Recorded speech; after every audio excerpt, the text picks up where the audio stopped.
अस्सलाम वालेकुम। तैयबा ज़िया चीमा। मैं एक हदीस आपसे शेयर करना चाहती हूँ। आज के पॉलिटिकल सिचुएशन के मुताबिक शायद आपके दिल को भी ये बात बहुत लगे। नबी अक़दस सल्लल्लाहु अलैहि वसल्लम ने फरमाया है कि क़यामत के दिन बदतरीन हाल में वो शख्स होगा जिसने असीबत को दावत दी।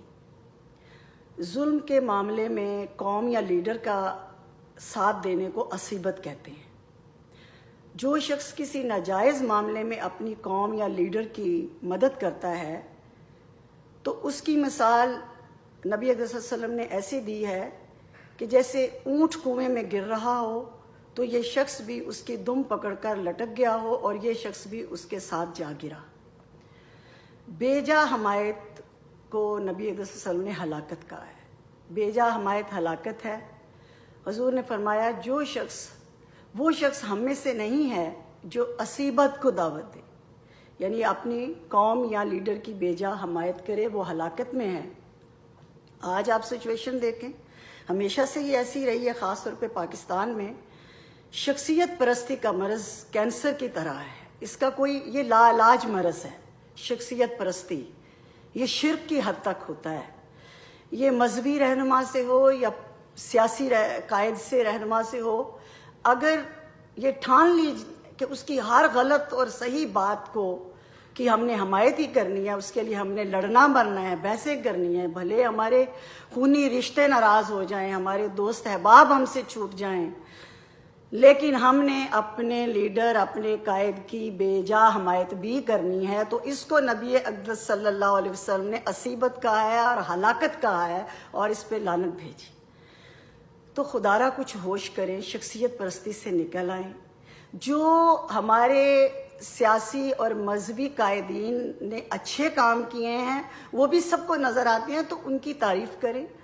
जो काम उन्होंने गलत किए हैं उनकी अगर आप मुखालफत नहीं कर सकते तो उसके लिए खामोश हो जाएं। उसके लिए इतने जज्बाती ना हो कि सोशल मीडिया में गालियां देते देते आप लोग कब्र में जा गिरें और आपके मुंह से झाग बहने लगे, सिर्फ इसलिए कि चूँकि हम मुस्लिम लीग नून हैं, हम पीपी हैं, हम पीटीआई हैं, अब हमने एक दूसरे की माँ बहन करनी है। कुछ खुदा का खौफ करें।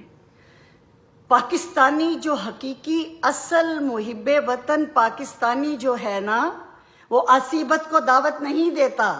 वो सिर्फ अपने वतन से मोहब्बत करता है। वो कहता है कि जिसने अच्छा काम किया उसके लिए लिखें और बोलें। मैं एक कालम निगार तैयबा ज़िया चीमा जो 20 साल से नवाए वक्त में सीनियर अब कालम निगार हूँ, लिखती चली आ रही हूँ। मैंने हर सियासी दौर में हर कायद जो रहनुमा लीडर या हुक्मरान है उसके जो अच्छे काम थे उन्हें अप्रिशिएट किया और बुरे कामों को गलत कहा, और हुक्मरान की ज़्यादा से ज़्यादा इसलिए हमायत हमेशा की ताकि उसको मौका मिले और वो मुल्क को बदहाली से निकाल सके। लेकिन जब देखा गया कि वो बाज़ उसकी करप्शन या उसके बाज़ काम ठीक नहीं है तो उसकी मुखालफत भी की। तो लेबल लगाने की ज़रूरत क्या है? अब आप देखें कि मुस्लिम लीग नून सबसे पहला इंटरव्यू मियाँ बरादरान और मियाँ ख़ानदान का मदीना मनव्वरा में जब वो जलावतन हुए थे तो इस तैयबा ज़िया ने ही किया था। नवाए वक्त के पूरा फीचर इंटरव्यू किया और उनकी जलावतनी में उनकी मजलूमी जो थी उसके पे बहुत ज़्यादा कॉलम लिखे। दूसरी तरफ आमर फौजी आमर मुशर्रफ के ख़िलाफ़ 10 साल जहाद किया, सिर्फ इस वजह से कि एक बावर्दी एक फौजी का कोई काम नहीं कि वो इक़्तिदार में आए। इसकी मुखालफत भरपूर की। फिर जब ये हुकूमत अब चली गई, इनके जो अच्छे काम हैं, आज भी पंजाब में मियाँ शहबाज शरीफ को लोग याद करते हैं उसके जो अच्छे काम हैं, और जहाँ इनकी गलतियाँ और कोताहियाँ हैं उसके लिए अदलिया मौजूद है। और खुदा ताला अदलिया को हदायत दे कि वो जायज़ मुकदमात बनाए और जहाँ पे सज़ा के ये हकदार हैं वहाँ इनको सज़ा दी जाए, और जहाँ ये नहीं हकदार इससे इंतकामी कार्रवाई नहीं की जाए। तो ये मामला हम अल्लाह ताला पे छोड़ते हैं, लेकिन बेजा हमायत करते जाएं। क्यों? मेरा कार नून पर दिए, पीपी पर दिए या पीटीआई पर दिए, मेरा कार परवरदिगार पर्दा है।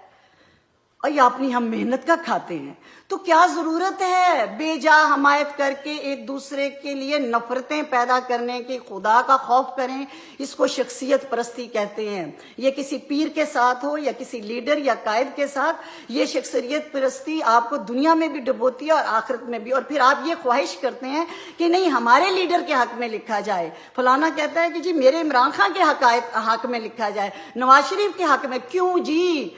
ہم پیڈ ہیں، میں ایجنسیوں کی کیا صحافی ہوں، یا میں کسی میڈیا گھر کی کوئی کسی بھی ٹی وی چینل کی کوئی میں پیڈ صحافی ہوں؟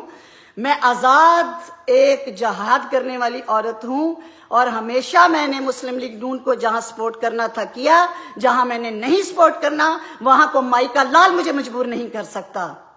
اور رہ گئی پی ٹی آئی، تو عمران خان اب وہ 5 سال کے لیے آیا ہے، اب اس کو موقع ملنا چاہیے، اب وہ کر رہا ہے۔ اگر وہ بھی جہاں غلطیاں اور بلنڈر کر رہا ہے اور کرے گا تو وہ بھی بھگتے گا، اور یقین جانے اس کی اپنی پارٹی ہی اسے ذلیل کر کے نکالے گی۔ تم کیوں جہنم کماتے ہو؟ تم حضور اقدس صلی اللہ علیہ وسلم کے قول کے مطابق تم کیوں مصیبت کو دعوت دیتے ہو؟ تم کیوں کسی لیڈر یا کسی قائد کی بے جا حمایت کر کے اپنے لیے آگ جہنم کو دعوت دیتے ہو؟ اپنے ملک کے بنو، ملک کے وفادار بنو، محب وطن بنو، مراسی اور کمی مت بنو خدا کے لیے۔ جہاں تعریف کرنی ہے کرو، جہاں پہ مخالفت کرنی ہے کرو، اگر نہیں کر سکتے تو بکواس بند کر کے سوشل میڈیا پہ گالی گلوچ کر کے یا اپنی زبان کو یا اپنے قلم سے لوگوں کو تکلیف پہنچا کے مصیبت کا شکار مت ہو۔ اپنے ملک سے محبت کرو۔ جو اس ملک کا وفادار نہیں ہوگا تم اس کا انجام اسی دنیا میں دیکھو گے، کیونکہ پاکستان ہمارے بزرگوں، پاکستان کے اندر ہمارے بزرگوں کا لہو شامل ہے، ان کی قربانیاں شامل ہیں۔ یہ ملک قائم رہنے کے لیے بنا ہے اور قائم رہے گا۔ یہ جتنے اللہ ماشاءاللہ سیاستدان ہیں یہ اقتدار کے حریص ہیں، آتے رہے ہیں، آتے رہیں گے۔ تم کیوں اپنی زبان اور اپنا قلم اور اپنا کردار داغدار کر رہے ہو؟